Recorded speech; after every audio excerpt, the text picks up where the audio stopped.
Hello viewers, আসসালামুআলাইকুম, back to my channel. সবাইকে স্বাগতম জানিয়ে শুরু করছি আবারও একটি রেসিপি নিয়ে আপনাদের মাঝে হাজির হয়ে গেলাম। তো রেসিপিটা ভিন্ন রকমের, ভিন্ন স্টাইলের, যদিও কমন, তো ভিন্ন স্টাইলে আমি রেসিপিটা আপনাদেরকে বানিয়ে দেখিয়ে দিব। তো চলুন দেরি না করে এবার মূল প্রসঙ্গে চলে যাই। তো এখানে আমি ডাল আধা ঘন্টা ভিজিয়ে রেখেছিলাম, নিয়ে এখন ভালো করে পরিষ্কার করে ধুয়ে রেখেছি। আমি ব্লেন্ডের সাহায্যে ব্লেন্ড করে নিব। আর আলুটা আমি একদম চিকন করে কুচি করে কেটে নিয়েছি। আপনারা গ্রেটার সাহায্যে ব্লেন্ড করতে পারেন অথবা দাবা বটি ছুরির সাহায্যে করে নিতে পারেন। তো একদম চিকন করে কেটে নিতে হবে। তো যেহেতু পেঁয়াজুতে অবশ্য পেঁয়াজ লাগবেই, আর কাঁচামরিচ চিকন করে কেটে নিয়েছি। এই যে আমি ডালটা ব্লেন্ডার করে ডাল দিয়ে দিলাম। এখানে আমি আলুর সাথে ডাল অ্যাড করে নিলাম, কুচি করে পেঁয়াজ অ্যাড করে নিলাম, আর কাঁচামরিচ অ্যাড করে নিব।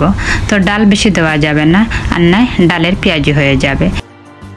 এখানে সামান্য মরিচ, হলুদ আর জিরো দিয়ে দিলাম, আর এবারে বেসনও দিয়ে দিলাম, দিয়ে ভালো করে মাখিয়ে নিব।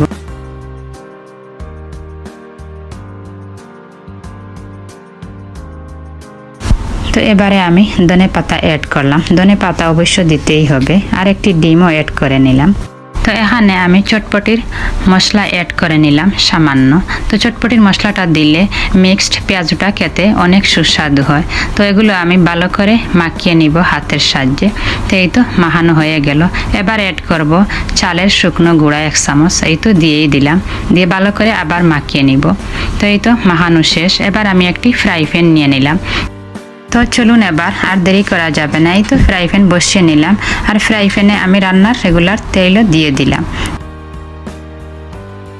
তো এই তো তেলটা দিয়ে দিলাম, আর তেলটা গরম হয়ে গেল। এবার আমি মিক্সড পেঁয়াজটা দিয়ে দিলাম।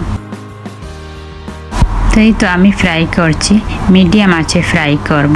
তো মিডিয়াম আঁচে ফ্রাই করলে উপরটা অনেক সুন্দর কালার আসবে, আর ভিতরটা অনেক মচমচে হবে। তো এইভাবে আস্তে আস্তে ফ্রাই করতে হবে। তো এই তো আমি উল্টে দিব, নিচটা হয়ে গেছে, আর আবার আমি উল্টে দিব। তো শীতের মৌসুমে এগুলা খেতেই ভীষণ ভালো লাগে। পেঁয়াজু, চিতই পিঠা, বাপা পিঠা, ওগুলা খেতে অনেক অনেক ভালো লাগে। তো আমার মিক্সড পেঁয়াজুটা আপনাদের কাছে কেমন লাগলো আশা করি কমেন্ট করে আমাকে জানিয়ে দিবেন। তো আপনাদের কমেন্ট পেলে অনেক ভালো লাগে, আর আপনারা কমেন্ট করে জানিয়ে দিবেন কীরকম রেসিপি পেতে চান। আর এই তো এবার হয়ে গেল ফ্রাইটা, আমি নামিয়ে নিব। অনেক সুন্দর কালারটাও আসছে, আর খেতে অনেক লোভনীয়, অনেক সুস্বাদু হবে। অনেক মজাদার একটি রেসিপি আপনাদেরকে শেয়ার করে নিলাম। আর ওইদিকে একটি হাঁড়ি বসিয়ে নিলাম, চা তৈরি করব। আমি এলাচ আর দারুচিনি দিয়ে দিলাম। তো আমরা সিলেটিরা অনেক বেশি চা খেয়ে থাকি, আর সিলেটের চা বাগানের টাটকা চা। তো পানিটা ব্লক আসার পর আমি চায়ের প্যাকেটগুলো দিয়ে দিলাম। তো আমি কিভাবে চা তৈরি করি আপনারা দেখতে থাকুন। তো এখানে আমি স্বাদ মতো চিনি দিয়ে দিলাম, আর চিনির সাথে আমি ডানো অ্যাড করব।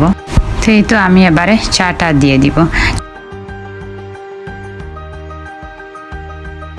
এভাবে চা তৈরি করে আপনারা ট্রাই করে বাসায় দেখতে পারেন, অনেক ভালো লাগবে খেতে। আশা করি আমার কাছে অনেক ভালো লাগে। তো আমি সব সময় এইভাবেই চা তৈরি করি। তো অনেক সুন্দর কালারও আসছে, আর খেতে অনেক ভালো লাগবে। তো আমার সন্ধ্যার নাস্তাটা আপনাদেরকে শেয়ার করে নিলাম।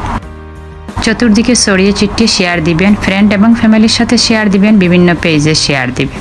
তো আপনাদের জন্য নতুন রেসিপি নিয়ে আবারও হাজির হয়ে যাব। নেক্সট ভিডিওর জন্য আমন্ত্রণ রইল। লাইক, শেয়ার, কমেন্ট, সাবস্ক্রাইব করতে ভুলবেন না। পাশে থাকা বেল বাটনটি প্রেস করে দিবেন, তো নতুন নতুন ভিডিওগুলো আপনি সবার আগে পেয়ে যাবেন। আর যারা লাইক, শেয়ার, কমেন্ট, সাবস্ক্রাইব করে ফেলেছেন তাদেরকে অসংখ্য অসংখ্য ধন্যবাদ। আর যারা এখনো করেননি তারা দেখতে থাকুন, দেখতে দেখতে হঠাৎ ভালো লেগে যাবে ইনশাআল্লাহ। তো সবাই সুস্থ থাকেন, ভালো থাকেন, যে যেখানে আছেন অনেক অনেক ভালো থাকেন। আমাদের জন্য দোয়া করবেন। এখানে বিদায় নিব। আল্লাহ হাফেজ।